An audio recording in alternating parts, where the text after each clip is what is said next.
Hello students, आज revise करेंगे हम लोग डिसऑर्डर्स ऑफ सर्कुलेटरी सिस्टम। सबसे पहले हम समझते हैं ब्लड प्रेशर। ब्लड प्रेशर क्या होता है? जब ब्लड वेजल्स के थ्रू फ्लो कर रहा होता है उस दौरान वेजल की वाल पे जितना प्रेशर लगाता है उसी प्रेशर को बोलते हैं हम लोग blood pressure. Pressure exerted by the blood on the wall of vessel while flowing through it. और जिस डिवाइस के थ्रू हम ब्लड प्रेशर को मेज़र करते हैं उस डिवाइस का नाम है स्फाइगमोमैनोमीटर। नॉर्मली हम ब्लड प्रेशर लेते हैं लेफ्ट ब्रेकियल आर्टरी में। नॉर्मल ब्लड प्रेशर होता है 120/80। देखिए 120 जो न्यूमरेटर में लिखा गया है, न्यूमरेटर में इसका मतलब होता है सिस्टोलिक या फिर इसको बोलते हैं हम लोग पंपिंग प्रेशर, और जो डिनोमिनेटर में लिखा गया है इसको बोलते हैं हम लोग डायस्टोलिक या फिर रेस्टिंग प्रेशर। देखिए अगर रिपीटेड चेकअप के बाद मतलब बार बार ब्लड प्रेशर को चेक करने के बाद किसी इंडिविजुअल का प्रेशर 140/90 आता है या फिर इससे भी ज़्यादा आता है तो इस कंडीशन को बोलते हैं हम लोग हाइपरटेंशन। अगर हाई ब्लड प्रेशर होगा किसी इंडिविजुअल का तो उसके अंदर कुछ कॉम्प्लिकेशन हो सकते हैं, कुछ दिक्कतें हो सकती हैं। क्या क्या हो सकता है? उसके अंदर हार्ट डिजीज़ होने के चांसेस ज़्यादा होते हैं, और जो वाइटल ऑर्गन्स हैं जैसे ब्रेन और किडनी इनके भी डैमेज होने के चांसेस बढ़ जाते हैं। चलिए अब देखते हैं हम लोग कोरोनरी आर्टरी डिजीज़। इसी को हम बोलते हैं एथेरोस्क्लेरोसिस भी बोला जाता है। तो artery which supplies blood to the heart muscle, मतलब हार्ट की मसल को सप्लाई करने वाली आर्टरी का नाम है कोरोनरी आर्टरी। और कोरोनरी आर्टरी डिजीज़ के कॉजेज़ क्या हो सकते हैं? कॉज हो सकता है इसका deposition of calcium, fat, cholesterol and fibrous tissue. कह रहे हैं इनके ल्यूमेन के अंदर।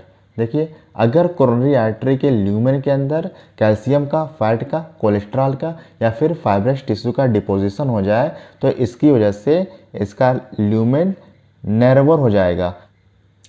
चलिए अब समझते हैं हम लोग एंजीना के बारे में। एंजीना को कॉमनली बोलते हैं हम लोग एंजीना पेक्टोरिस भी बोला जाता है। इसमें क्या होता है? एक्यूट चेस्ट पेन होता है, मतलब कि चेस्ट के अंदर अचानक से पेन स्टार्ट हो जाता है। और पेन क्यों होता है? कि जितनी मात्रा में हार्ट मसल को ऑक्सीजन मिलनी चाहिए थी उतनी मात्रा में हार्ट की मसल को ऑक्सीजन नहीं मिल पाती है,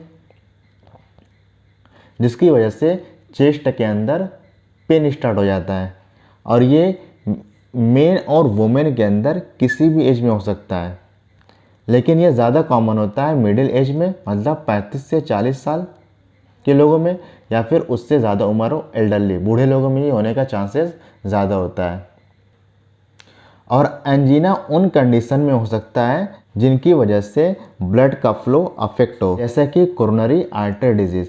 कोरोनरी आर्टरी डिजीज़ में क्या होता है कि जो कोरोनरी आर्टरी का ल्यूमेन होता है वो नैरोवर हो जाता है, जिसकी वजह से पर्याप्त मात्रा में ब्लड नहीं पहुंच पाता है। और जब ब्लड नहीं पहुंच पाएगा तो उसके साथ साथ ऑक्सीजन भी नहीं पहुंच पाती है, तो उसमें एंजीना होने का चांसेस ज़्यादा रहता है। देखिए अब समझते हैं हम लोग हार्ट फेल्यूर। हार्ट फेल्यूर का मतलब हार्ट अपने काम में फेल हो गया। और हार्ट का काम क्या होता है? हार्ट का काम होता है ब्लड को पंप करना। अगर बॉडी की डिमांड के हिसाब से हार्ट ब्लड न पंप कर पाए तो इसी कंडीशन को बोलते हैं हम लोग heart failure. The state of heart when it is not pumping blood effectively enough, कितना?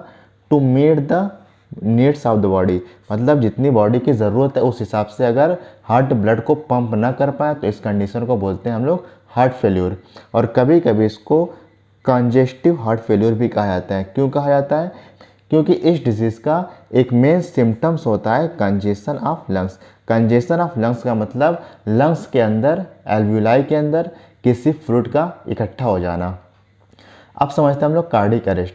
कार्डिक अरेस्ट उस कंडीशन को बोलते हैं जब हार्ट बीट करना ही बंद कर दे, when the heart stop beating.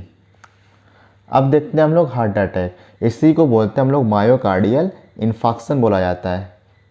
देखिए हार्ट अटैक या फिर मायोकार्डियल इन्फाक्शन में क्या होता है कि इनएडिक्वेट ब्लड सप्लाई की वजह से, मतलब पर्याप्त मात्रा में हार्ट की मसल को अगर ब्लड की सप्लाई ना हो पाए तो उस कंडीशन में हार्ट की मसल अचानक से डैमेज हो जाती हैं। तो इसी कंडीशन को बोलते हैं हम लोग हार्ट अटैक। और इसका भी एक मेन कॉज हो सकता है कोरोनरी आर्टरी डिजीज़।